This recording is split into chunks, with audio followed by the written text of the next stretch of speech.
Bells rang, long after the church burned. Even when the tower collapsed, the bell kept ringing. No rope, no wind, no priest to pull it. Just that metallic scream echoing from the ash, as if the earth itself remembered every name it swallowed.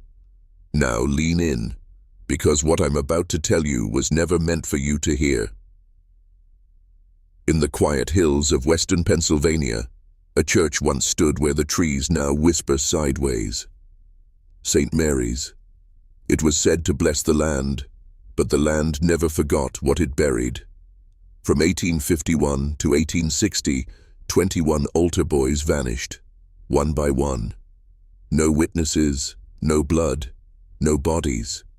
What they found instead, years later, buried beneath the foundation in lead-sealed coffins, were 21 wax figures, dressed in altar robes, hollow. But inside each chest was something alive. Some say it was a punishment. Others say it was a transaction. But you're not here for stories. You're here for what was never supposed to be told. Because when we looked deeper, we didn't just find a forgotten church. We found a map, a network, a ritual that predates Christianity, wrapped in sacraments, hidden inside prayer, weaponized by men who never believed in the God they served. This video is not for casual curiosity. This is for the men who've always known something was wrong, who feel the world is stitched together with lies too old to trace. You were meant to forget. Now, you're going to remember. And before this is over, you will see why the children vanished, why the priests remained, and what happened when the bell was rung. One last time. Welcome to the descent. Say nothing. Just listen. Maps don't always show roads. Some show something older. Older than names, older than borders. Some maps are designed to be hidden, not to guide, but to contain. When renovations began at the ruins of St. Mary's in 1971, construction halted on the first day. Not because of permits, not because of cost, because a worker named Alan Brody struck something beneath the foundation. He thought it was a broken slab of limestone. Until he saw the carvings. Not in Latin, not in English. Older. Something almost cuneiform, but the angles were too clean, too deliberate. The slab was buried underneath the altar, at exactly 33 inches deep. Beneath it, a copper map, etched in impossible precision. A latticework of 12 churches, 21 sigils, and one unmarked node. Dead center, the location, St. Mary's Church. At first, the diocese claimed it was a hoax, a prank by grave robbers, but the copper dated to pre-1400, centuries before St. Mary's was even conceived. That's when Vatican officials arrived. 2 men, no last names, no robes, only black gloves, and a mandate from Archivum Secretum Apostolicum Vaticanum, the Vatican's secret archives. They confiscated the slab, ordered silence, paid off the workers, and then sealed the dig site in concrete. Alan Brody. 3 weeks later, his body was found in a flooded well 14 miles away, his mouth sewn shut with rosary beads. His wife swears she heard him whispering at night before he vanished, speaking in a voice not his own, reciting names she didn't recognize. One of them was Corvinus. We searched that name, not in phone books, in ancient catechisms, forbidden grimoires, and Vatican rejection slips. Corvinus appears once, in the Liber Malorum, a banned 15th century codex said to be authored by priests excommunicated for heresy. Translated, it reads, "The Lord has a house, but beneath his house another feasts." Corvinus is the steward of the staircase. The staircase, the basement, the training rooms, where the altar boys were taken. This wasn't a church. It was a gate. And the priests, not protectors of souls, but custodians of sacrifice. Do you feel it yet? That crawling sensation under your skin? That's not fear. That's memory. Waking up. They always came in threes. Never one, never two.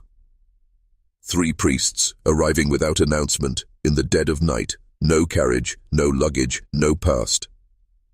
Parishioners of St. Mary's believed they were transfers, temporary, sent by the diocese during times of transition, but we found no records, not one signature, not one baptism logged under their name. Only 3 crimson wax seals in the ledger, shaped like inverted lilies. One mother remembered them. She said they never blinked, that their hands were cold even by candlelight. She said her son, Anthony, began to speak Latin in his sleep after his first encounter with the tallest of them. He'd never studied Latin. Anthony was the 3rd altar boy to vanish. The town buried the grief, but not the patterns. Each disappearance followed a schedule, every 13 weeks, always on a Thursday, always after confession, and always after private instruction.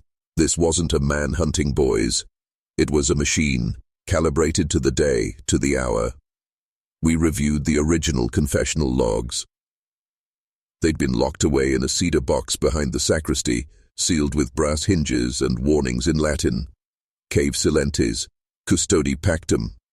Beware the silent, guard the pact. Inside were 2 kinds of entries, simple penance and red-marked names. Every red-marked name, gone within the next cycle. Some townspeople believed these boys ran away, that they sought lives in the cities. But not one child who vanished from St. Mary's was ever seen again. No records, no letters, no confirmed sightings, just flickering memories and a silence that thickened like fog in the chapel air. But the truly chilling detail, the 3 priests were never seen outside daylight hours. They didn't eat with the others. They didn't visit town. They slept, if you can call it that, in the undercroft of the church, a place no one was allowed to enter. A stow's, and a chamber beneath the sanctuary, older than the church itself. One altar boy who survived, now 89 years old, said something we can't unhear. They didn't walk down the stairs to the undercroft. The stairs went up.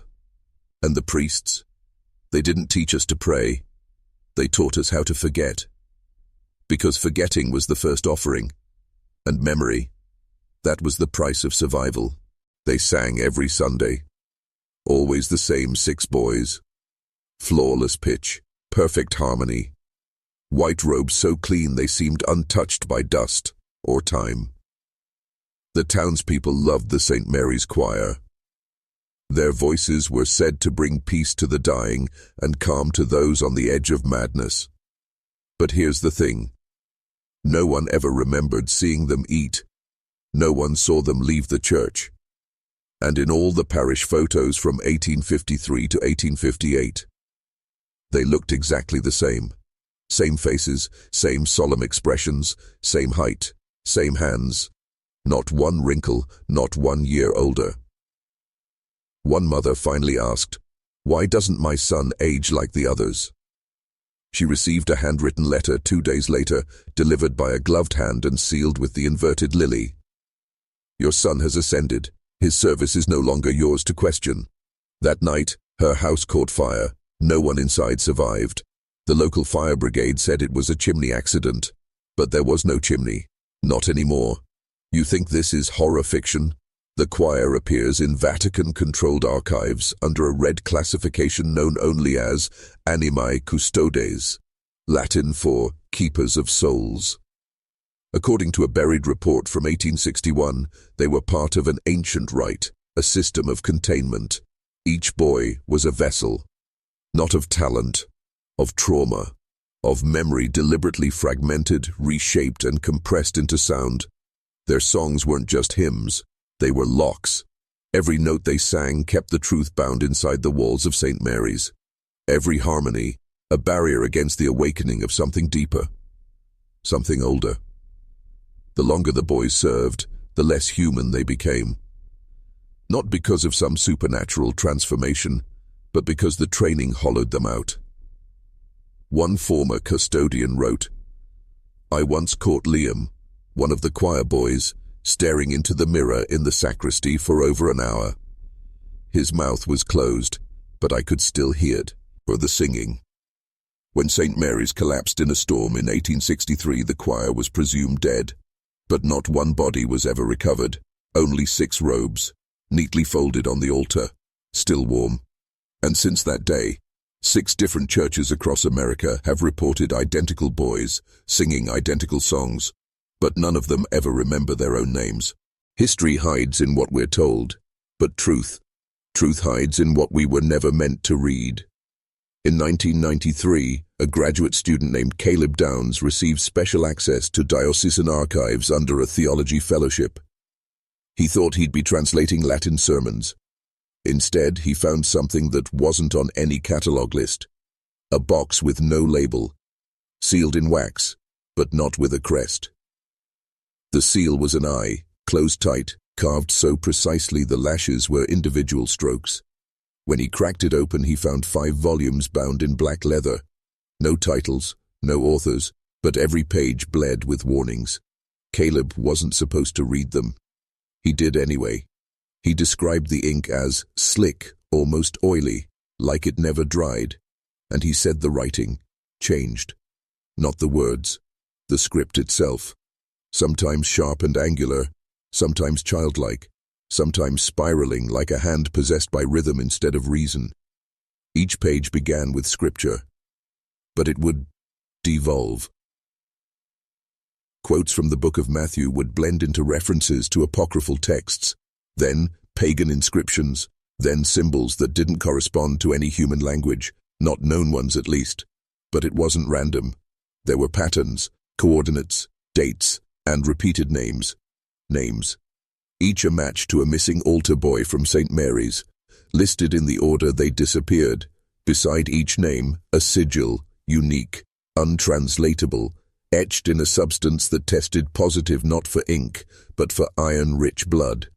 One page was different, a fold-out diagram of the St. Mary's Church. But not as it was known. This version showed 7 subterranean layers beneath the sanctuary, the lowest level labeled simply, Throne Room. Entry upon completion of the 21st offering. Caleb made photocopies. He sent 3 to different scholars. None were ever received. Within a month he was gone. Not dead. Erased. No university records, no lease, no social security trace. Even his thesis advisor swears he never existed. But we have one page he mailed to his sister. It arrived folded into an unmarked envelope with a note that read, "If anything happens to me, find the ink beneath the pages. It's not what they wrote. It's what they fed." She still keeps it in a locked box, but she doesn't open it anymore. She says it hums when the moon is full. In the fall of 1856, something changed at St. Mary's. Not the building, not the sermons, but the sound. Worshippers began reporting strange echoes during Mass. Not feedback, not acoustics, whispers, layered beneath the priest's voice. At first they thought it was illness, maybe grief, maybe exhaustion from the long harvest. But then it spread. Row by row. Multiple families claimed they heard names being spoken during the Eucharist. Not biblical names, local ones, children's names. Elias, Patrick, Jude. One woman, an elderly widow named Clara Finn, recorded her experience in a diary later confiscated by church authorities. She wrote, "It is not the priest I hear anymore. It is a second voice, always behind him, always too close, and it speaks to my spine, not my ears." Last Sunday, it said my grandson's name, but he died in May. She burned her church clothes that night. Within weeks, attendance plummeted. Not from fear, but from an almost supernatural heaviness that settled on the town. People woke with nosebleeds. Children screamed in their sleep. Dogs howled at empty chapels. And then, the midnight masses began. They weren't announced. They weren't on any schedule. But several parishioners reported candlelight flickering in the windows of St. Mary's around 3:13 a.m., a time long associated with inversion, with blasphemy. Curious townsfolk peeked through the windows. They saw figures, not just priests, but altar boys too, walking slow in reverse around the altar. One man swore he saw a child floating 2 inches above the floor. Inside there was no sound, but he said he felt something. It was like the church was breathing. When he told the story at a local tavern, he was found 2 days later, drowned in the font of another chapel. His lungs filled not with water, but with consecrated wine. The bishop denied the existence of these whisper masses. He blamed local hysteria, said the town needed faith, not fantasy, but the records, those that weren't burned, show something else. On one single page of an unofficial parish log written in shaking Latin, vox in tenebris, nomen in os sanguinem per auris, the voice in the dark, the name in the mouth, the blood through the ears, that wasn't liturgy, that was ritual, and it wasn't meant for the living. There's a drawer in the sacristy of every Catholic church. It holds the candles used for holy days, white for joy, purple for penance, red for martyrdom. But St. Mary's had another drawer, locked, hidden beneath the vestment chest. Only one key, only one name etched into the brass. C. Ali, the priest who was never ordained. Inside that drawer were 11 black candles, made not of beeswax, but of something denser, something that shimmered with oil even in the dark. An analysis decades later confirmed they were made of animal fat, charcoal, and a substance resembling iron oxide mixed with bone ash. No one knows who lit the first one, but every time a boy vanished, one was burned to the wick. There's a photo, taken by a maintenance worker in 1949 while restoring the abandoned church roof. He caught the interior in reflection, and in it, a circle of charred stumps surrounding the altar. 11 candles. 11 disappearances. The 12th space? Empty. Unburned. Waiting. Now here's where it gets darker. The candles weren't burned during Mass, not during funerals, but during something called the Interium Office, a rite not listed in Catholic canon. The only mention comes from a recovered transcript buried inside Vatican Annex 7D, labeled Ritus Prohibitus. It describes a ritual performed in complete silence. No prayers, no scripture, just breath. And the slow melting of the candle as names are written in ash around the base. Each black candle was said to absorb one child's obedience, silence, and finally, identity. Not kill them, but erase them. Dissolve them into ritual memory, preserved in sacred flame. And remember the odd part. There were 21 altar boys who vanished, but only 11 black candles ever found. So what happened to the other 10? That's where the theory splits. Some believe the final 10 weren't burned. They were prepared, not sacrificed, but transformed. Initiated into the same brotherhood that created the whispers, preserved the ink, and sustained the song. One surviving page from the altar register simply reads, Et candela duodecima, ad flavit, and the 12th candle has begun to breathe. The last black candle was never lit, because maybe it didn't need fire, it just needed a name. His name never appeared on parish rosters. No payroll, no baptism record, no funeral. But for nearly 9 years, he stood at the front of St. Mary's nave, lifting his pale hands to conduct children's voices that barely knew their own names. The choir director was simply called Herr D. The D stood for nothing, or perhaps for diaconus, a forgotten rank in forbidden liturgies, somewhere between priest and executioner. Eyewitness accounts from surviving congregants described him as polite, precise, and unblinking, always in black, always in gloves, always wearing a medallion beneath his collar, shaped like a serpent devouring its tail, an Ouroboros, but with eyes carved into each scale. But the detail that haunts every account, he had no reflection, not in the church's copper chalices, not in the stained glass shadows, not even in the baptismal font, where every other soul's image shimmered back under candlelight. He never aged, he never ate, he never prayed.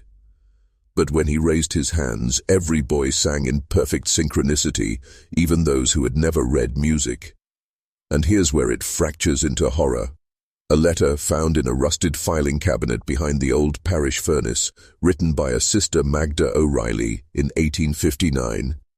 The children do not blink when they sing, and their mouths do not move in rhythm with their voices. Last Sunday, I swear to the Almighty, the sound came before their lips opened. She asked to be transferred to another parish. The request was denied. A month later, she was found mute, sitting upright in the confession booth, her tongue missing. Not cut, dissolved. The Vatican's internal report on the event, obtained through a leaked 1962 correspondence, describes Herr D as a facilitator of sonic rites derived from pre-Roman bloodsong traditions, appears during cycles of sacrificial resonance, not strictly human. The altar boys adored him, obeyed him with the kind of fervor reserved for saints or sorcerers. He taught them to listen to the dark. He taught them that the void between notes is where God hides his other name. The last time Herr D was seen was during a storm in late October 1859. Lightning struck the bell tower, fire engulfed the upper chapel, and when the smoke cleared, the choir loft was empty. The boys were gone, and carved into the wood where he once stood, Requiem aeternam dona eis, sed non vocibus hominum. Grant them eternal rest, but not by the voices of men. The church was closed the next day. If you want to understand how 21 altar boys could vanish over 9 years, you must understand one man, Bishop Francis Kendrick. To the public, he was a reformer, Philadelphia's youngest bishop, a man of learning, of diplomacy, fluent in 6 languages and fluent in denial. But to those inside the inner circle of the church's 19th century apparatus, he was known by a different name, the Quiet Architect, because silence was his masterpiece. Kendrick received the first complaint about St. Mary's in 1848, a letter from a grieving father, James Mulrooney, whose son, 11-year-old Thomas, had vanished after choir practice. He begged for an inquiry. He sent witness statements. He threatened to go public. The bishop replied with a single sentence: "Pain makes many see illusions, and not all who wander are taken." The letter was burned. Mulrooney was never heard from again. But here's what matters. A year later, Kendrick traveled to Rome, not for pilgrimage, but for a closed-door summit known only as Concilium 13, held beneath the Lateran Basilica. Only 13 bishops were invited. Only 7 returned. What was discussed there has never been disclosed.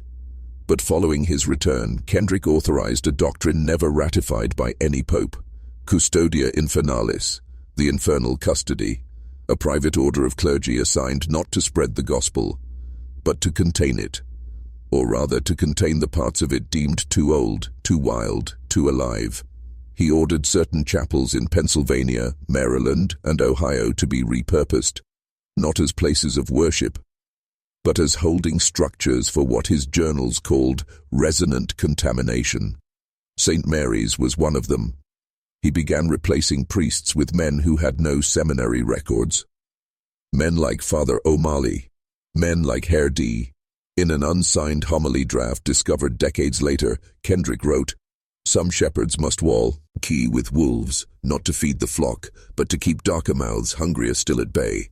His strategy was simple: control the narrative, silence the witnesses, and when necessary, sanctify the corruption by branding it as sacrifice. He created a theology of containment, not salvation, a faith not in God, but in the chain that binds knowledge, the chain that buries evidence, the chain that chokes truth until it whispers instead of screams.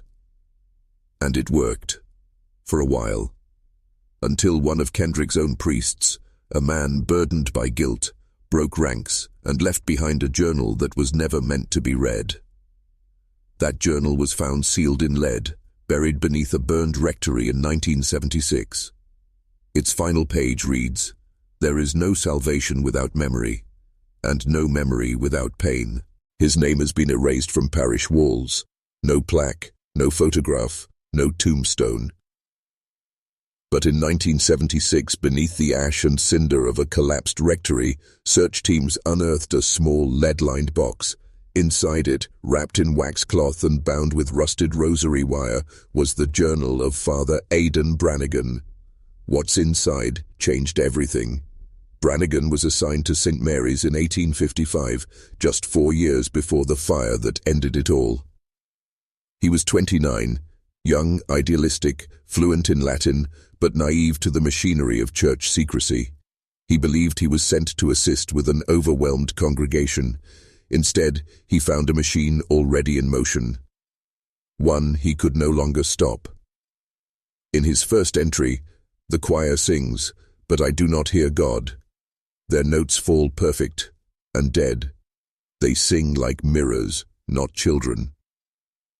In the third week, Brannigan began to notice the boys did not sweat. Even after rehearsals in the sweltering nave, their eyes didn't blink in unison. Some didn't blink at all. He wrote, "I spoke to Tommy Griggs after Mass. He stared back at me and asked, 'Which Tommy do you mean?' I thought it a jest, but then he said, 'Because there's the one who sings and the one who prays, and the one who waits in the walls.'"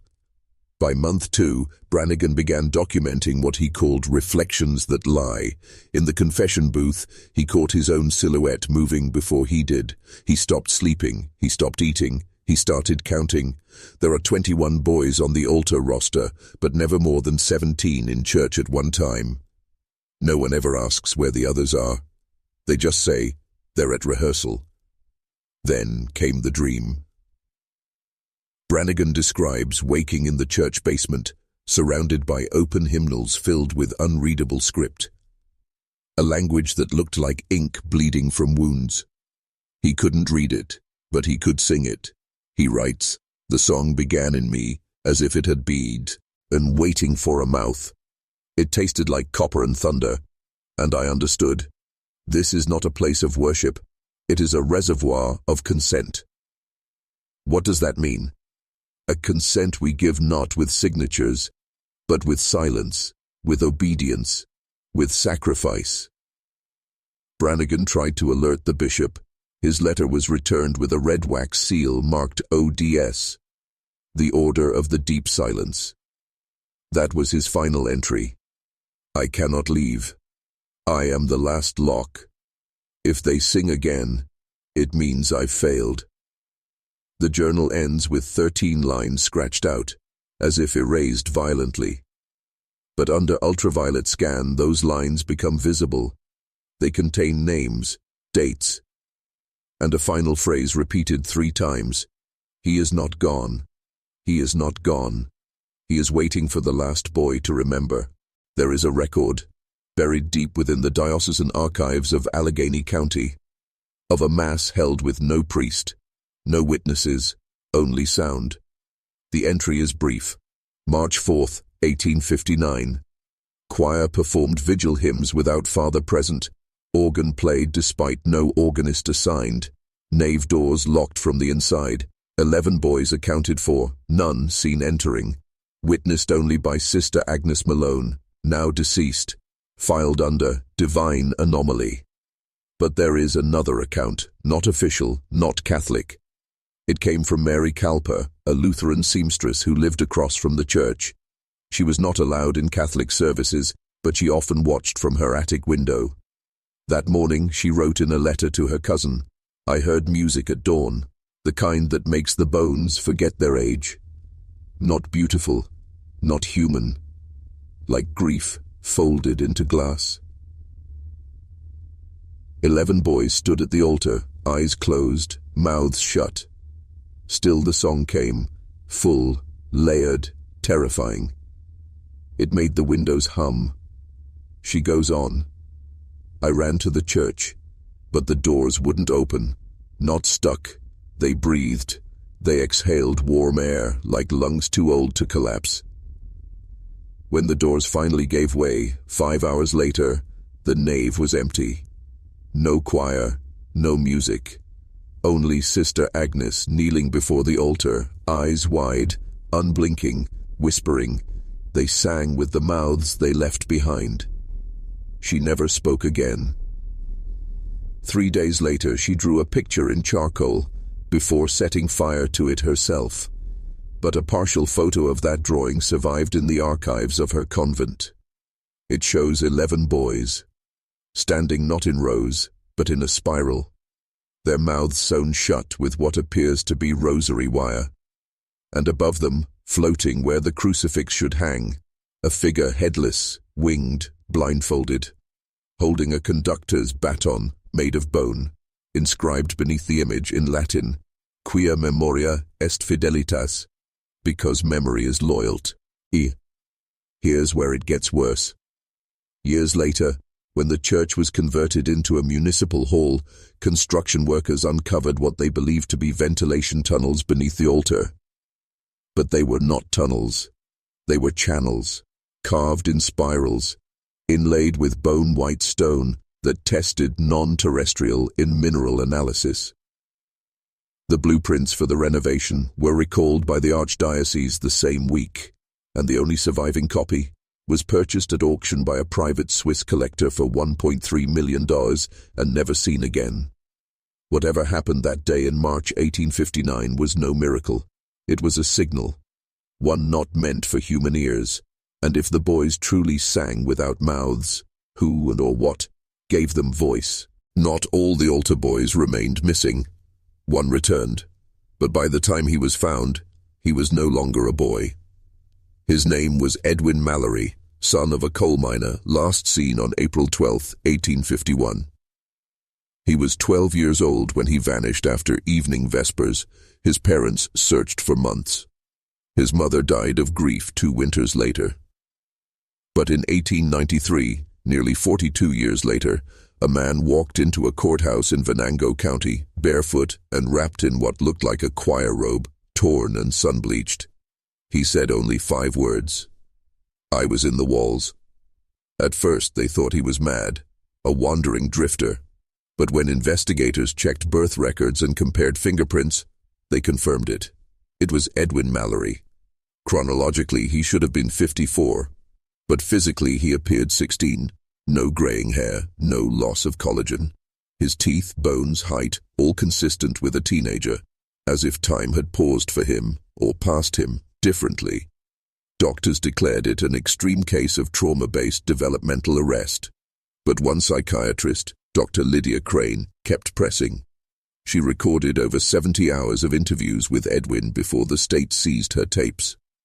Only 11 minutes of audio survive today, and in that tape, Edwin whispers something that rewrites the entire story. They feed on repetition. Every hymn, every prayer, every memory retold the same way keeps the doorway open. We weren't singing to God. We were keeping something alive. He described a chamber beneath the church. Not stone, not wood, but living, breathing like an animal. He said the walls dripped black oil that smelled like burnt offerings. Said that certain notes, when sung in the right order, would change the shape of the room. Dr. Crane asked what happened to the other boys. Edwin's answer: some left their voices behind, some became voices. I carried mine until it broke. After 3 weeks in State C, custody, Edwin escaped, or vanished. His hospital bed was empty. The door still locked from the outside, the window bars still sealed. All that remained was a note, folded under his pillow, written in ash. It's not about who went missing. It's about who came back. Different. Some believe Edwin was taken again. Others say he never escaped, only changed form. But here's what no one can explain. His empty bed, when weighed, was 21 pounds heavier than standard. The exact average weight of a human soul, according to early 20th century experiments. Before they vanished, before the spirals, before the singing without mouths, each of the 21 altar boys was baptized twice. The first baptism was standard, public, sacred, and witnessed. Holy water, candlelight, Latin liturgy. But the second was never recorded. not in parish books, not in diocesan logs. Only hinted at. In the margins of old missals, behind icons, inside handwritten letters passed between priests. Baptismus iterum sub nomine altum. The second baptism in the name beneath. What does that mean? We know this. Hidden in the reliquary of St. Mary's, buried beneath layers of incense ash, was a second baptismal bowl, unblessed, unclean, unused by the laity. Made not of brass, but jet, a black fossilized resin used by Roman cults for rituals invoking memory erasure and soul softening. According to a confiscated 1850 liturgy found in the Vatican's Index of Forbidden Texts, the child must be immersed at midnight, the water must reflect no light, the name spoken must not match the birth record. A new identity is inscribed not on paper, but on the self. This was not a baptism of faith, it was a reprogramming, a way to overwrite identity, to make a child forget, then obey. In one surviving letter from Father Aidan Brannigan to an unnamed bishop, they do not remember the first mother, they do not remember the first name, they answer only to the bell now, and that bell, it wasn't used for Mass, it was rung only during the second baptism, at 3:13 a.m., a time associated in several occult texts with the crossroads between memory and obedience. More disturbing still, each boy baptized this way had his photograph removed from parish records, literally cut out, leaving only shadows on the page, like the church was preparing to pretend they never existed. There's a term scrawled in Latin on the underside of the jet bass, in memoriae nullae, to make memory void. You see, the goal wasn't just to remove these boys from the world, it was to remove them from themselves, to create vessels, choirs, channels, not children. No one knows how many second baptisms were performed, only that they always preceded disappearances by exactly 13 days. And in the wreckage of the rectory, amid the scorched hymnals and shattered icons, investigators found 21 identical jet rosaries, one for each altar boy, still warm, still humming. Fires don't choose what they spare, they devour, blindly, thoroughly, without favor. But when St. Mary's Church burned to the ground in 1902, the flames spared one thing, the bell. It didn't just survive, it rang. Not once, not during the blaze, not when the tower collapsed.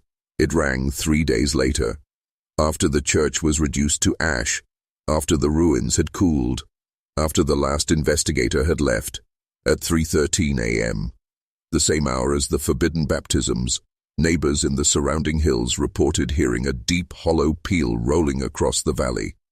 7 tolls, perfectly spaced. And then, silence. At first, they thought it was wind or nerves, until workers returned the next morning to find fresh soot circling the spot where the bell had once hung. And no bell. It was gone. No evidence of theft, no tracks, no drag marks. A 1,000-pound instrument of cast bronze vanished. But here's where it gets worse. 2 weeks later, a letter arrived at the Diocese of Pittsburgh. No return address, no signature, only 5 words, handwritten in ancient Irish Ogham script. You cannot silence what sings. Inside the envelope was a blackened human tooth fused to a rosary bead. Later analysis confirmed what investigators feared. The DNA on the tooth matched that of Edwin Mallory, the altar boy who'd vanished in 1851 and reappeared 42 years later, then vanished again. You're probably wondering, how can a bell ring after its belfry is destroyed?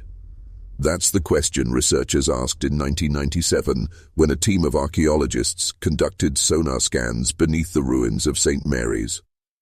What they found defied architecture and belief. A hollow chamber beneath the earth shaped exactly like a bell, not made of metal, not man-made at all. It pulsed like cartilage, resonated when exposed to Gregorian chants, and within its center 21 indentations spaced in a perfect spiral. each the size of a child's body. No remains were found, but when microphones were lowered into the cavity, they picked up singing. A choir of young voices. No language, no lyrics, just one repeated tone. The same tone found in the bell's last recorded ring. Not everything that echoes is sound, and not every bell waits for a hand to pull its rope. Some rings, from memory. Her name was Sister Anneliese Duval, and she arrived at St. Mary's in 1891, 12 years before the fire. She was no ordinary nun. Born in Strasbourg, educated in Rome, trained under the Vatican's Congregation for the Doctrine of the Faith. Sister Duval was sent, not to teach, but to investigate. The official story was that she came to instruct catechism and care for the parish orphanage. But private memos found decades later tell a different story. St. Mary's exhibits consistent markers of pre-Christian contamination. Unauthorized liturgies, child dissociation, and synchronized memory gaps recommend immediate containment and isolation of sight. Sister Duval began documenting everything, every child's confession, every missing page from the missals, every deviation in Father O'Malley's Latin, where the homily reversed the meaning of Scripture without notice. She kept her records locked in a chest beneath her cot, wrote exclusively in mirror Latin, readable only through reflective surfaces, and one of her final entries reads, "They have inverted the sacrament. The baptisms are not meant to cleanse, but to soften the vessel. Something seeks entry." She wasn't just a nun. She was a counter-ritualist, trained to identify, disrupt, and seal openings created by corrupted liturgy. She believed the jet baptismal bowl, now stored beneath the altar, acted as a lens, a ritual amplifier that turned faith into invitation.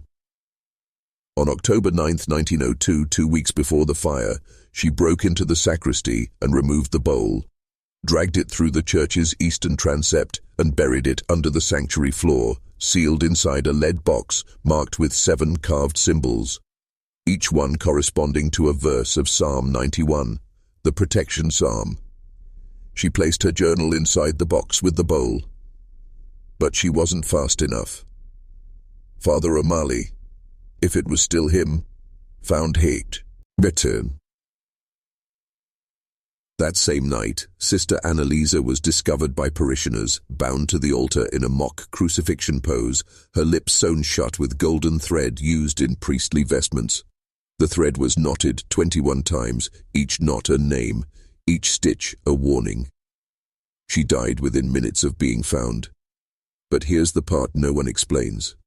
Her blood, spilled on the sanctuary floor, burned through the stone, exposing the lead box beneath. Inside, untouched, still sealed. The bowl was never recovered, and to this day, beneath the rebuilt church, parishioners claim to hear soft knocking beneath the altar at 3:13 a.m., as if someone, or something, is still trying to come up for air. When investigators sifted through the ruins of St. Mary's after the 1902 fire, they catalogued everything that survived. Not much did. The crucifix was twisted, the chalice melted into the stone floor, the pews reduced to charred ribs of ash and splinters. But in the east wing, the side that had collapsed first, firemen uncovered something that shouldn't have survived, a choir book, bound in black leather, completely untouched. No scorch marks, no soot, the pages still soft, the ink still wet. Not a single known hymn inside. Instead, 21 handwritten songs, each titled only by a date, the same dates the altar boys disappeared. But when musicologists later attempted to transcribe the melodies, they found something impossible. Each song lacked resolution. There were no final notes, no satisfying ends. Every line suspended, as if waiting for someone else to finish them. And stranger still, when played aloud, the melodies produced identical alpha-wave brain patterns in listeners, the same patterns seen during deep hypnosis and trauma recall. One researcher reported hearing whispered prayers layered under the music, but when he isolated the audio track, there were none. Every hymn, every one of the 21, was written in a mix of medieval Latin, phonetic Irish, and a third language, not catalogued by any linguistic database. A linguist from the University of Pennsylvania who studied the choir book under strict supervision reported this in his final note. These are not hymns, they are containers, words shaped to hold memory, not meaning. Each page vibrates at a frequency I can't measure. I believe they are singing without sound. He never submitted another report. 2 weeks later, he was found in his office, catatonic, mouth moving constantly, silently. On the wall behind him, written in soot, were the words, "The choir still waits for the 22nd." But only 21 boys disappeared. So who or what was the 22nd voice? And why does the last song in the book, the only one without a date, begin with the line, "You, who listen now, must sing us free"? We'll go deeper than we've ever gone in the next chapter. There are places in every church that seem colder, quieter. Not because of poor insulation, but because of memory. In St. Mary's, that place was the baptismal font, carved from black jet, a mineral not native to Pennsylvania. It stood out against the whitewashed stone of the nave like a wound that never closed. Unlike traditional marble or brass fonts, this one absorbed light. It didn't reflect the room above it. It reflected something else. At first, only children noticed. Altar boys claimed they saw faces beneath the water during Mass. Not their own, not reflections, expressions, mouths open in song, eyes wide in ecstasy or terror. Father O'Malley called them spiritual echoes. He said the font was anointed with vision and that only the purest could see beyond the veil, but Sister Annalisa, in her hidden journal, wrote something different. The font's depth is a lie. Beneath the stone basin is a mirror, not glass, but obsidian memory. The boys who stare into it return. Changed. Changed, she said, in ways only those closest to them could notice. Tremors in the hands, sudden aversions to sunlight. Compulsive rhythmic tapping at night, in patterns resembling Latin metrical psalms. The most disturbing entry in her journal is dated April 19, 1901. He brought them to the font at midnight. I watched from the choir loft. No candles, no congregation, only the boys, silent, eyes glazed. And the words he spoke, "Sanctifica hos per transitus suorum," sanctify them by the passage of the others. That same week, 2 boys stopped speaking entirely. One never spoke again. The other whispered only once before retreating into permanent silence. There's a room in the water. In 1974, during the demolition of the old St. Mary's site, workers recovered a stone plug sealed beneath the font. It bore 3 symbols etched in silver: the Eye of Horus, a chi, Ero, and a third, untranslatable, shaped like a child curled into a spiral. When they removed the plug, they expected water. What emerged instead was a dry wind, followed by the sound of a single bell tolling from below. There was no bell in the building, and yet the air rattled with its echo, deep, hollow, and impossibly alive. The room they found beneath was not on any blueprint. It was round, lined with mirrors, and at its center, a pedestal, with room for one more choir book. There were 21 pedestals, one empty. Not all of them vanished forever. One came back. His name was Colum Tiernan, the butcher's youngest son, 12 years old when he vanished in the spring of 1900, disappeared just after Easter service, last seen lighting candles near the sacristy. No one saw him leave, no tracks, no sound. Only his choir robe left folded at the base of the baptismal font. They searched for 2 weeks. The Tiernans aged 20 years in that time. And then on the 15th day, he returned. Walked into town barefoot at dawn, his white surplice still clean, his face unreadable. When they asked where he'd been, he spoke softly, as if quoting someone else. "I was under the song." His mother wept, his father collapsed in relief. But relief turned to dread in the days that followed. Colum was different. He still remembered names, still knew how to read, write, pray. But something had gone out of his voice. or perhaps something new had entered it. He began sleeping in the church, despite his parents' protests. He refused to eat anything blessed. He would stare at candles for hours, whispering melodies that didn't match any hymn the others knew. And he had a strange, compulsive habit. He wrote music, pages and pages, in symbols. Not Latin, not Gregorian. Something older. He'd wake in the night and hum, in reverse. One evening, Father O'Malley found him alone in the chapel, standing barefoot in front of the altar, hands outstretched as if conducting an invisible choir. When asked what he was doing, Colum turned, smiled, and his eyes were bleeding. "They don't like it when it's quiet. I have to keep singing, or they'll go back to sleep." That was the last thing he ever said.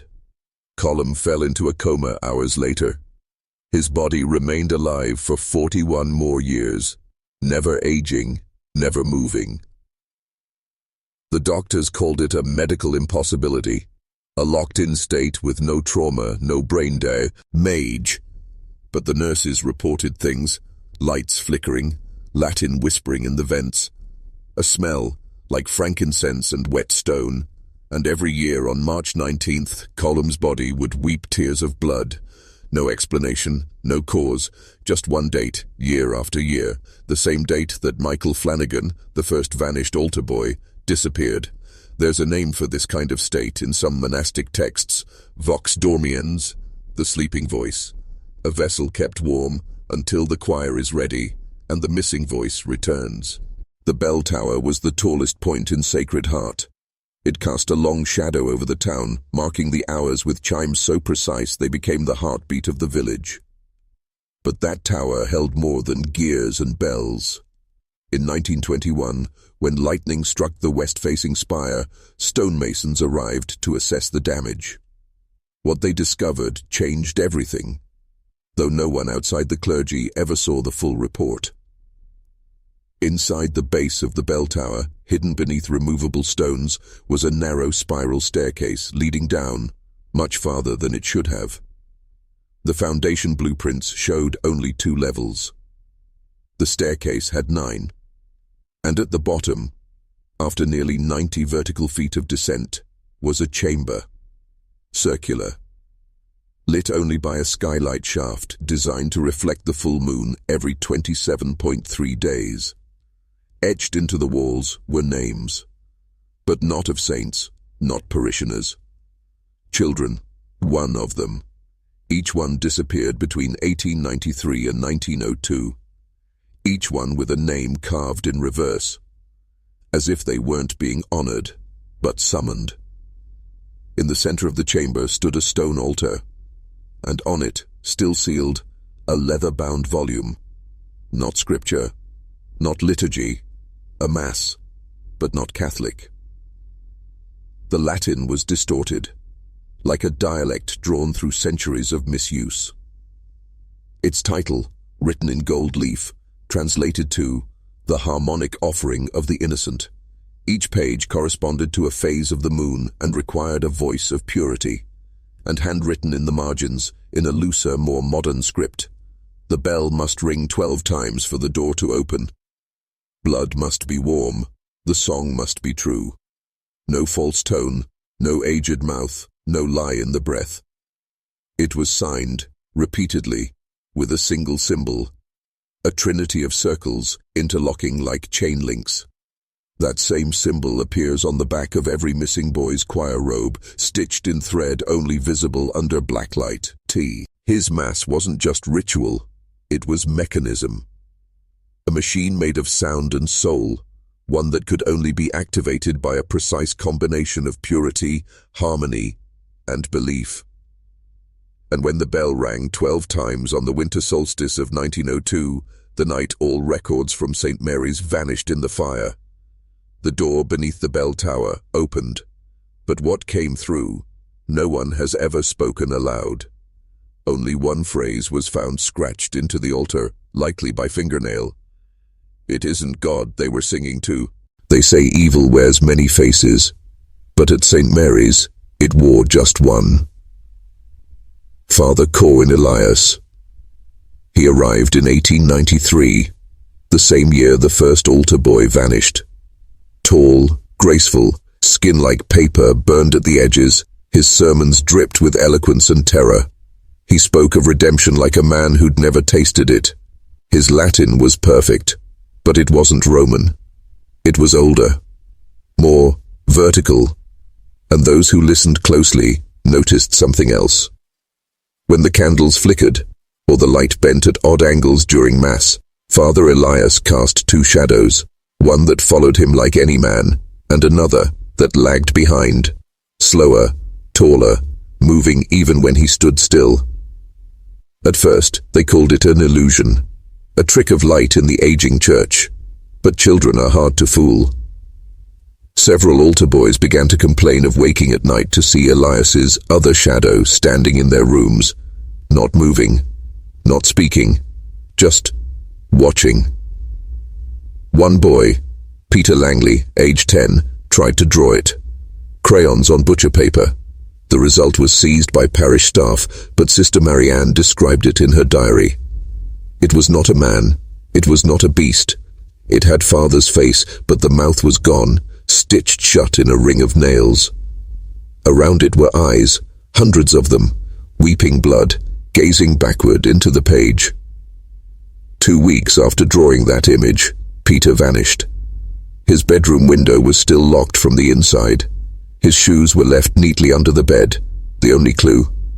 On the floor, beneath his pillow, were 2 black candle stubs and a torn page from the Harmonic Offering Mass, the section titled Cantus Duplum, the double song, a hymn written in 2 keys meant to be sung simultaneously by a voice of flesh and a voice of echo. After Peter vanished, something strange began happening during evening vespers.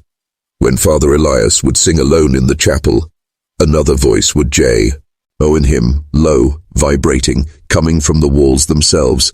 He claimed it was the acoustics, but Sister Marianne described it another way. I heard the hymn of flesh, and I heard the hymn of bone. Soon Father Elias stopped appearing during daylight hours. He held confession only after dusk, and parishioners noticed another change. He began walking with a limp, but no one ever saw the limp in his second shadow. That one stood tall, perfect, waiting. And on the night of December 21st, 1902, as the tower bell rang 12 times, the second shadow walked out of the church, alone. No footprints, no sound, just a trail of melted wax and a humming that made dogs scream for miles. His name was Declan Rourke. Age 9. The youngest and last of the altar boys selected by Father Elias. He was the son of a widow, Mrs. Catherine Rourke, a laundress who spent most of her life bent over steam and soap, raising her child with more prayer than coin. Declan was sweet, quiet. He rarely spoke except to ask questions about angels. He liked drawing birds with human eyes. He feared thunder, but never missed Mass. When Elias began choosing altar boys for the new night liturgy, Catherine was hesitant, but he assured her her son was pure in frequency, a phrase that meant nothing to her, but everything to him. She agreed, because in towns like Sacred Heart, you don't question a man of God. You just thank him for choosing your child. Declan began disappearing for hours at a time, returning pale, with soot under his fingernails and salt crusted in his ears. He said he'd been learning the low hymns, that they practiced where the earth hums. One night, Catherine heard humming through the floorboards. The tune was ancient, wrong, as if it was being sung in reverse and still moving forward. The next morning, Declan was gone. The townspeople searched the forest, the mines, the stream. They found nothing, until someone remembered the trapdoor beneath the old confessional booth. It had been sealed with nails as thick as thumbs. No one had touched it in years. When they pried it open, what they found was not a room, not a basement, but a shaft, perfectly round, lined in iron, descending deeper than any torch could pierce, and at its edge, a scrap of white cloth, part of Declan's robe. Attached was a note, written not in ink, but in blood, dried, aged, and cracking. The voice has passed, the gate is fed, the final harmony has been cast. They lowered a lantern into the shaft. It went down and down, until the flame turned black and the rope began to vibrate like a tuning fork. Then the flame went out, and from the shaft came the unmistakable sound of breathing, heavy, slow, and layered. One child's breath, one adult's, and something else entirely. That shaft was sealed in iron and salt the next day, covered with stone, forgotten, at least, officially. But even now in the rebuilt St. Mary's Church, when the wind hits just right and the bells don't ring quite in tune, you can still hear it. The final harmony, the echo of a boy who sang too true. Declan was the last, because there were no more altars to fill, only graves. In 1931, nearly 3 decades after the final disappearance, a local historian named Abner Klein was hired to restore the bell mechanism at St. Mary's. It had stopped tolling altogether. Locals whispered that silence was a mercy. Klein wasn't a superstitious man. He believed in mechanisms, not monsters. But during his second week of repairs, he discovered something strange wedged in the gear track of the bell armature. A tooth, human, milk white, a child's, still fresh, as if it had been placed there, not lost. Klein told no one. Instead, he brought in a wire recorder, a device used by the early WPA to document local dialects. He wanted to capture the strange harmonics the tower sometimes emitted at dusk. It was purely scientific, he claimed, but what he recorded that night was not science, not even close. As the sun set behind the wooded ridges of western Pennsylvania, his recorder began to capture a choir. Not random noise, not wind, voices, layered, unified, children's S-voices, singing in Latin, but backward. The phonemes were twisted, yet the pitch was perfect. It was the cantus duplum, the forbidden double song found in the margins of the harmonic offering. And then came the second layer, a bass line, guttural, not human, like a bellows filled with rot, like something beneath the floor of the world, learning how to breathe. Klein described it in his journal. It was not a song, it was a contract, a pact recited through ritual melody, and I could feel it responding, not in the air, but in me, like something ancient pressing its mouth to my soul. He burned the tape, and the recorder, and left town within the week. But he was never quite the same. 2 years later, he was arrested in Philadelphia, caught trying to bury 27 wax dolls in the churchyard of St. Augustine's. Each doll had its mouth sewn shut, each had a tooth inside. He would only repeat one sentence, "They're still singing, and the notes are getting closer." When Klein died in 1953, investigators found a hidden drawer in his home. Inside were handwritten transcriptions, the full choir from his recording, meticulously decoded, and on the final page, scrawled in his own blood, "The harmony feeds, the choir does not die, it waits for the next conductor." And that brings us closer to the truth no one dares ask: who built the mass, who tuned the bell, and who directs the voices now? The clock tower at St. Mary's was never supposed to have a timepiece. In the original blueprints drawn in 1889 by architect Julius Vahn, the tower was purely ornamental. No gears, no weights, no chime, just stone and wood, a steeple to pierce the heavens.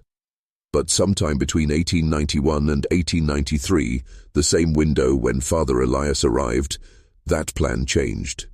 Parish records show a payment to an obscure craftsman from Prague, Elias Koshvanets, a man known not for clocks, but for harmonic chronometry, a forbidden blend of timekeeping, resonance, and liturgical vibration. A man excommunicated in 1877 for claiming that hours can be sanctified into prison cells for spirits. He believed time wasn't linear, it was ritualistic, that clocks could be programmed like instruments, that chimes could trap memories, and if tuned just right, could call them back. Koshvanek arrived in the dead of winter. No passport, no luggage, just a crate filled with blackened gears and a book bound in human skin. Over the next 6 months, he worked in secret behind locked chapel doors. The bell tower was closed to the public. Parishioners were told it was being sanctified, but on the evening of April 6, 1893, the bell rang for the first time. 7 times. Each toll was different, not just in pitch, but in intention. Witnesses described, the first toll made infants cry, the second cracked the stained glass above the nave, the third made birds drop from the sky, the fourth made an old man vomit teeth, the fifth caused the church's crucifix to tilt. The sixth silenced every animal in the village, and the seventh, no one could remember. They only described a feeling, a blankness, a hole in their minds that felt like something had been cut out and removed. After that night, the clock ticked backward every 3rd hour, always at 3:33 a.m. and p.m., always followed by whispers from he choir loft, even when empty. Koshvanek was never seen again. Some say he left town, but old groundskeeper notes found in the rectory in 1968 tell a different story. I saw him chained to the pendulum. They sealed him in behind the clock face. Said the covenant required a human anchor. Said someone had to keep time for the dead. And if you climb the tower today, if you dare, and press your ear against the gears at precisely 3:33, you'll hear a heartbeat, soft, unwavering, still keeping time for something that hasn't finished singing. When St. Mary's underwent a partial restoration in 1972, the workers discovered something the original plans never mentioned, a sealed annex behind the south transept. No doors, no windows, just a wall 16 inches thicker than every other. The bricks were older, darker, mortared with something not lime, but ash. The lead contractor, Raymond Pelkey, assumed it was a forgotten storage room. He ordered the wall broken open. What they found inside wasn't a room. It was more like a cell. No shelves, no furniture, just a single stone lectern, and a book lying open, its pages fluttering despite the still air. No wind, no breeze, just movement. Pelkey reached out to touch the page and recoiled, because the page exhaled. A puff of warm air and something else. Whispers, 1,000 voices all speaking at once but forming one thought. That book, later dubbed Liber Mentis Pulvis, the Book of Thinking Dust, wasn't made of paper. The pages were layers of compacted human skin flakes, blood particulates, and ashes, bound with traces of silver and mercury salts. Not written on, written into. Every page was alive, with memory. Every speck of dust was a record. Not metaphorically, literally. The team brought in a physicist from Carnegie Mellon to test the fragments. She ran a laser spectrum analysis, and on the 7th pass the device shut down, displaying just 2 words, "We remember." The book was removed, locked in a university archive. But within 3 weeks, Raymond Pelkey suffered a psychotic break and tried to nail his tongue to a chapel pew. 2 other workers vanished. Only a pile of red dust was found in their motel, and the physicist, Dr. Eloise Grant, was found walking barefoot along Interstate 70, mumbling in Aramaic, despite never having studied it. What she repeated again and again was this: "It thinks in echoes, it feeds on remembrance, and I tell you there, what it knows your name before you're born." She died 2 days later.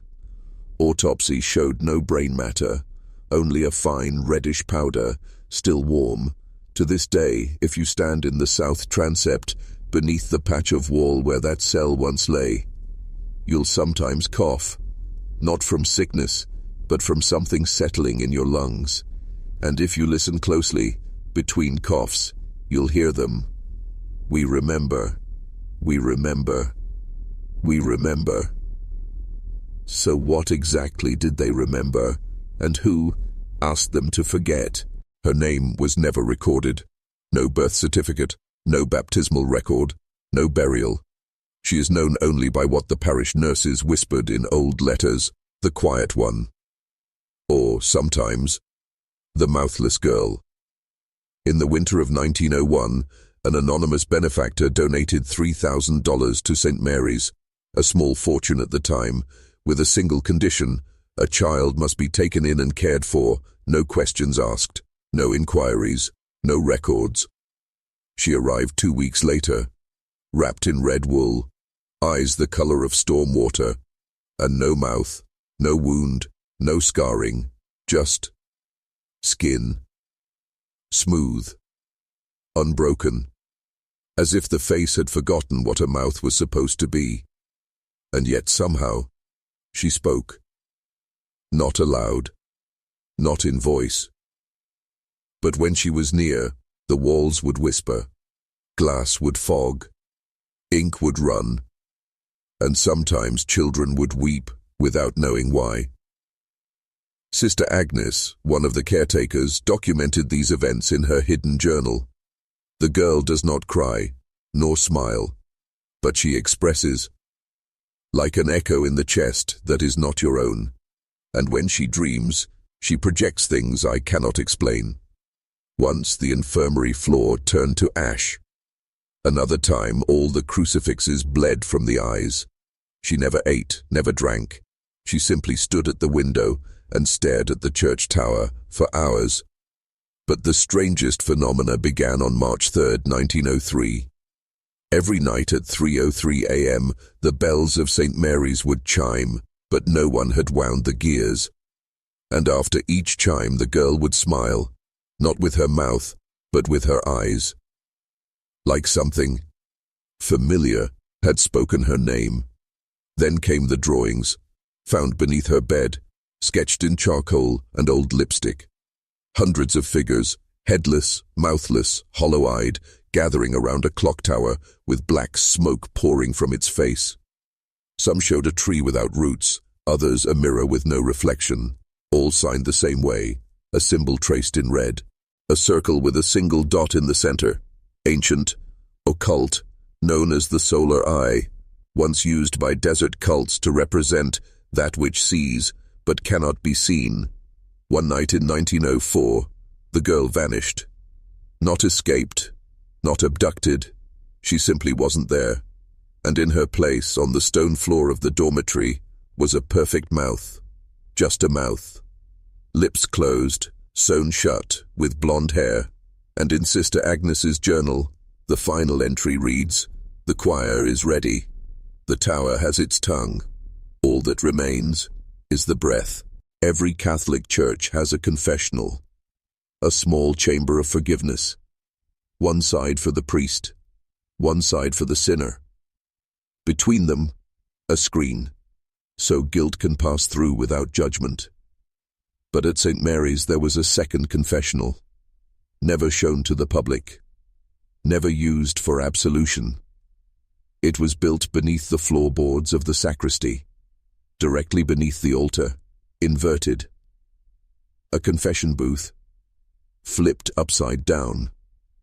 Its walls carved with Latin phrases that don't exist in any biblical canon. Not prayers, but equations. Etched with a blade into the wood. Ratio peccati multiplicatur per silentium. The weight of sin increases by silence.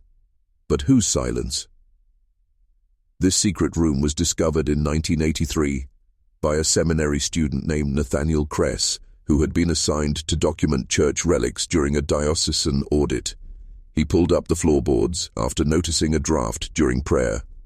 What he found wasn't just hidden, it was designed to remain buried. The confessional sat in the center of a circular room, its walls lined with wax candles, all melted upward. Gravity reversed. Blood pooled in the ceiling. Carved into the booth's kneeler were 3 deep grooves, like finger marks from someone pressing down or holding themselves in. Nathaniel sat in the priest's side out of curiosity. He closed the door. The booth went silent. Then he heard it. not through the grate, but inside his own mouth. A voice, feminine, older than time, speaking a language he understood, but had never learned. It told him a truth. You are not forgiven, because the sin is not yours. It was given to you, like a gift, like a burden to carry for the dead. He stumbled out in terror, reported it to the rector. 2 days later, he was committed. Diagnosed with dissociative psychosis, complex religious delusion. But before he was taken away, he mailed a package to his state, Stir, containing photographs, sketches, and 12 recorded tapes. Only one tape had survived a warehouse fire in 1991. Its label, Confessional 6, Tower Breathes Back. On the tape, a voice is heard whispering just once, "Confess backward, and you'll hear who forgave the priest." The rest of the tape, an 18-minute silence, then a sudden scream, and the sound of gears turning, like a clock or a mechanical throat. You've heard of choirs, but not like this. In 1928, St. Mary's received a rare grant from the Vatican. Officially, it was earmarked for the expansion of the choir loft, a structural upgrade to accommodate what the records described as a new sacred initiative, vocal devotions of the inner sanctum. But nothing was sung. No hymns, no psalms. Instead, a dozen orphaned boys were brought in from across the Rust Belt, children said to be musically gifted, but too disruptive for standard Catholic schooling. Their ages, 9 to 13. Their backgrounds, unclear. Each had been found humming strange scales, notes not matching any Western key signature, not a minor, not Dorian, not even microtonal. When recorded on wax cylinders, their tones created patterns, concentric rings of geometric perfection. These weren't just sounds. They were structures. Sister Elvira, the parish choirmaster, was appointed to train them, but no one ever saw them rehearse. Their chamber, just above the bell tower, was off limits. Soundproofed with black velvet and guarded by locks with 7 turning keys. Then, the townsfolk began to dream, not nightmares. Recitations. Every night, more and more people described the same thing. Standing before a choir of boys dressed in white with blank porcelain masks, their mouths covered. But their voices came from the walls, and in every dream, one word was heard, the same word repeated 21 times. Return. These weren't dreams. They were transmissions. The church bells began ringing at impossible intervals, always in 7-tone scales, always when no one had touched the ropes. One night, Father Bellamy, a visiting Jesuit scholar, snuck into the bell tower to investigate. What he saw broke his mind. He wrote only one sentence in his journal before gouging out his own eyes. They do not sing to God, they sing him back. 3 weeks later, the choir vanished. No departure, no note. Their masks were found neatly arranged in a circle around a copper basin filled with water that reflected nothing, not even the ceiling. And Sister Elvira, she was found kneeling in the nave, eyes glazed, lips whispering. We gave them voices, and they gave us silence. To this day, the upper tower is sealed, but visitors sometimes report hearing humming just before they fall asleep in the pews. And always, they dream of choirs without faces and a cathedral that listens. You've seen stained glass, holy figures, radiant saints, stories frozen in shards of color. But one window in St. Mary's didn't tell a story. It told a warning. It was installed in 1899, gifted by an anonymous patron who provided no name, only a Latin phrase etched into the bottom corner of the panel. Sanguis videt, quod oculus negat. The blood sees what the eye denies. This window wasn't like the others. It had no saints, no angels, no cross. It was a swirling chaos of reds and blacks, circular patterns that seemed to shift when not looked at directly. The children called it the eye in the glass, and it began to weep. At first it was dismissed as condensation, then as humidity. But the red droplets weren't water, Tests would later show a chemical composition nearly identical to human plasma, but with trace elements not found anywhere in modern biology. The window's temperature never matched the room. It was always colder, sometimes so cold that frost would form in summer, sometimes so warm that wax near it would melt, even in winter. Father Marron, a visiting seminary archivist, studied the window in 1942. He noticed that the swirls were not random. They were mathematically precise. Golden ratio spirals, interwoven with what he recognized as Kabbalistic sigils, mirrored and inverted. When he traced them with a finger, he blacked out. He awoke 2 hours later, hands bleeding, having carved into the floor with his own fingernails. I saw God's eye looking in from the other side, and it saw itself, afraid. Parishioners began reporting strange symptoms: nosebleeds, dreams of drowning in mirrors, a compulsion to face the window during Mass even when seated with their backs to it. The choir refused to sing near it. The priests covered it with black velvet during baptisms, and still it wept. The red drops would appear at 3:33 a.m. every night, running down the glass, but never reaching the sill. One night, a local painter attempted to recreate the design for study. He went blind in one eye. The last word he ever spoke. It blinked. In 1971, the window shattered. No impact, no storm, just a sudden implosion, like the breath of something pulling in. The shards were gathered, locked in lead-lined boxes, buried beneath the chapel. But in 2022, during renovations, a janitor found one fragment, still pulsing with heat. And when he held it up to the light, he screamed, "It knows who's looking." In the east corridor of St. Mary's lower crypts, beneath the chapel, past the ossuary, beyond where light naturally reaches, there is a door. Not wood, not metal, not stone. It appears to be made of ash compressed into something harder than oak, yet with a faint organic pulse when touched, as if it breathes. It stands 6 feet, 6 inches tall, feet wide, and it has no handle, no hinges, no lock, no keyhole. The only feature that distinguishes it from the crypt wall is a symbol burned into its center, a perfect circle split by a single vertical line, not a Christian cross, not pagan, not anything that matches known theology or occult systems. It has been called many things by those who've seen it: the listening door, the false end, the rib of the church. It was discovered in 1913 by a groundskeeper named Ellis Morrow, who was digging trenches for a drainage system. He struck the wall of the crypt, and it rang. Not a dull thud, but a chime, like a distant bell inside a body. When he cleared the dust, the door was there. And as he touched it, he heard his mother's voice, though she had died 5 years earlier. She said, "You are not where you think you are, Ellis. You are already inside." Since then, the church has denied the door's existence. But 3 different caretakers have independently documented its presence. Each went missing within 18 months of their report. Father Alphonse Dunley attempted to open it in 1954 by reading a passage from a forbidden gospel unearthed in the Nag Hammadi library. The result? He lost his voice permanently.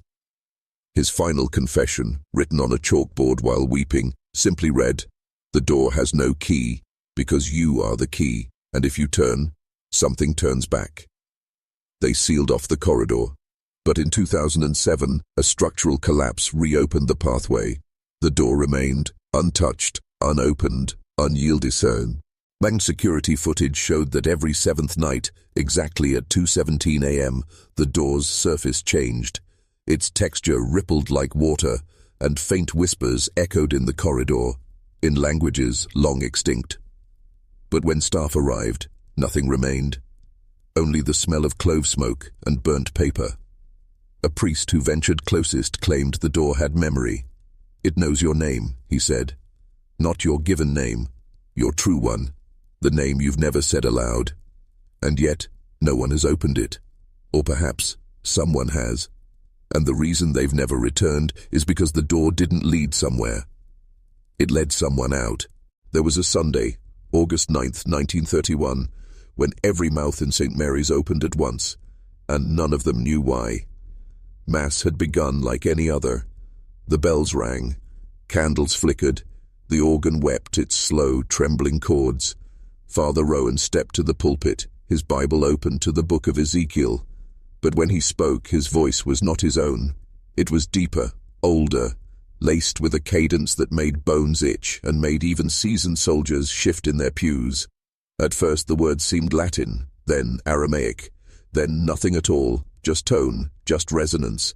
It wasn't language, it was intention.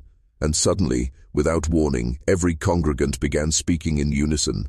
Not a scream, not glossolalia, not panic. A sermon, word for word, mouths moving in perfect synchronization, from toddlers to the elderly, from the devout to the doubting. Even the mute spoke. They recited 399 lines. No stutters, no mistakes. One unbroken flood of syllables that no one remembered learning, and no one remembered after. The only reason we know it happened. A 17-year-old boy named Isaac Del Rey, who had been punished and forced to sit outside for skipping catechism, heard it through the stained glass windows. He ran home screaming, insisting that the church had turned inside out, that voices poured from mouths like smoke, and that the sky above the steeple had cracked open like a silver eyelid. The church, of course, denied everything. But 6 days later, Father Rowan was found in the bell tower. Not dead, empty. His heartbeat was present. His breath continued. But he never spoke again. Instead, he listened. His ears twitched at unseen frequencies. He smiled when no one spoke. He wept when Gregorian chants were played backward.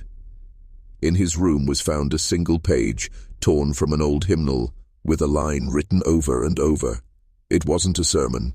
It was a summons, and as for the congregation, each member reported a subtle change in perception. They could hear lies, not by tone, by texture. They said certain words felt wrong, like sandpaper in the throat, and worse. They all developed the same recurring dream. A pulpit in a black cathedral, an unseen preacher, and the awful knowledge that the next time the sermon came, they would not be allowed to stop speaking. In the restricted archives beneath the Diocese of Langdon, sealed in a vault marked Archivum Obscura, there exists a book that is not supposed to exist. A ledger. Roughly the size of a hymnal, bound in midnight-colored leather. No title, no date, no author, only one marking on the spine. X12, 19. That's not a date. It's a formula, a cipher, and when decoded it translates to, "We record what God will not." Inside, names, thousands of them, each written in a precise spidery hand, no ink blots, no corrections. Names of children, ages 6 to 14, dates beside each one. But these aren't birth dates, they're disappearance dates, and beside each date, a location. Most are rural, churches, boarding schools, monasteries. All have one thing in common. No official record of the missing exists. No police report, no obituary, no family complaint, just silence. It's as if the children were erased, not just from life, but from memory. And at the bottom of every third page, scrawled in crimson ink, is the same phrase: "To be seen is to be summoned." In 1996, a Vatican archivist named Elias Corvin unearthed the ledger while cataloguing non-canonical materials. He made 2 mistakes. He read one of the names aloud. He wrote it down again. Within 48 hours, Elias vanished. Surveillance footage showed him walking into the archive, never leaving. Only one clue remained, a tape recording he left running during his work session. On it, his voice is clear for the first 16 minutes. Whispers in Latin, rustling pages, then silence, followed by a child's voice whispering, "I remember now." Then laughter, dozens of children, all laughing. But the sound was distorted, played in reverse. Experts later confirmed it wasn't a recording error. It was the actual sound. The ledger has since been locked in a lead-lined box, sealed in a chamber blessed every 40 days is by a rotating team of priests. And yet, the names continue to appear. New ones, even now, in that same exact handwriting. Each week, each Sunday morning, a fresh page, a fresh name, a new disappearance the world won't remember because it never knew. And when you ask the Vatican about it, they won't deny it. They just say, the list does not lie. Only we do, buried beneath 14 feet of clay, inside the foundation of a burned-out convent in northern Vermont, a single object was recovered during renovations in 1982. Not a relic. Not a statue. A bone. Human. Phalange of the right hand. Likely from a child no older than 11. But this bone had been etched. Tiny inscriptions, too fine for the naked eye, as if carved with a blade made of light. When magnified, the markings revealed Latin prayers, hundreds of them, each less than a millimeter tall, perfectly aligned, no smudging, no inconsistency, no human hand could have done it, no mortal mind could have conceived it. Forensic experts confirmed the bone was real, the etchings, undeniably physical. But here's what chilled them. Every prayer was a confession, a specific first-person account of sins from children. Lines like, "Forgive me for letting her drown. Forgive me for burning the letters before the voice finished speaking. Forgive me, I wasn't strong enough to keep the others from crossing." Whose sins? No one knew. The bone was labeled Specimen 47VX and sent to a Jesuit cryptology lab in Brussels. There, something happened. The research team attempted to scan the object. 3 minutes into the imaging session, the power grid in the entire facility collapsed.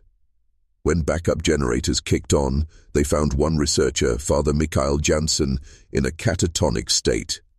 He had written the same sentence across the walls with his own blood. The prayers are not being read, they are being answered. When questioned days later, Father Jansen spoke only in reverse Latin. Not gibberish, perfect conjugation, syntax and structure, just backward. And when his recording was reversed, the message was simple. It still remembers its voice. And now, it remembers yours. The bone was sent to Rome. Its final resting place is unknown. But in the years since, whispers have circulated among Vatican archivists of a low thudding sound coming from sealed relic crates on certain feast days, as if something small inside was knocking. And every time a child disappears under mysterious circumstances in rural churches and no records follow, no questions remain, no outcry erupts, a voice seems to echo faintly inside that crate, mimicking the exact prayer that will never be spoken again, because the one who prayed was praying from inside the silence. There are artifacts too cursed for burial, too dangerous to burn, too sacred or profane to destroy. But only one is forbidden to even be seen. It's not locked in the Vatican. It's not hidden in some government vault. It's inside a monastery that no longer appears on modern maps. Buried within the ruined crypt of St. Aurelius of the Withered Eye, sealed beneath 3 concentric circles of ash, bone, and melted silver, lies the mirror. Roughly the size of a communion tray. Its frame, carved from martyr's femur. Its surface, smooth obsidian. But what makes this object terrifying is not what it reflects. It's what it remembers. According to the last known manuscript by Brother Calix Morvant, dated 1702, this mirror was used once a year during the midnight vigil of Ash and Reconciliation. Each monk would stand before it, look into the glass, and speak the name of the child they failed to save. And the mirror would respond, not with an image, with a question, whispered in the voice of the lost child. It would ask, "If you could trade places with me, would you?" Some monks collapsed. Some tore their robes and screamed. One drove a nail through his own tongue so he could never answer again. And one, Brother Ilian, said yes. His body was found the next morning, but not his soul. And the mirror, it showed his face for 9 consecutive nights, rotting slower each time. A test, a warning, a door, one that should never be opened, but one that calls to men of faith, men of guilt, men who once looked away when they should have seen. If this sounds like madness, then understand. Madness is often the veil that protects us from truth, and the mirror still exists. It is wrapped in red velvet, guarded by monks who no longer speak, lit only by candlelight that never dies. They say every time a child disappears from sacred ground, the mirror shudders, and when you stand before it, you don't see your reflection.